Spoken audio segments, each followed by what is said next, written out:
Hello guys, আমি কাকুলি আর আপনারা দেখছেন কাকুলিস ব্লগে আপনাদের সবাইকে স্বাগত। তো সকালবেলায় বরের ফোনে রীতিমতো একটা ফোন আসলো। ফোন এসে বলছে, ম্যাডাম আপনার পার্সেল আছে, এসে নিয়ে যান। তো বর সেটা শুনে তাড়াতাড়ি গেলো পার্সেল নিয়ে আসতে। তো চলো দেখে আসি। এরপর পার্সেল নিল রিসিভ করে। আমি তো ভাবলাম যে হয়তো আমার জন্য কিছু নিয়েছে বাবা।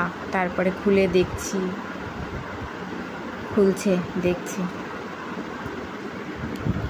ও বাবা। তারপরে দেখছি যে একটা শার্ট এনেছে। তখন ভাবলাম হয়তো বরের জন্যই নিয়েছে। সে আবার বলছে না, এই শার্টটা আমার না। আমি আবার ভাবলাম যে কার জন্য নিয়েছে তাহলে। বলছে আমার শ্বশুরমশাইয়ের জন্য আমি নিয়েছি, ষষ্ঠীতে দেবো বলে। গরিব মানুষের গরিব গিফট। তো কেমন লাগলো শার্টটা দেখে? এটা আমার ফ্লিপকার্ট থেকে নিয়েছি।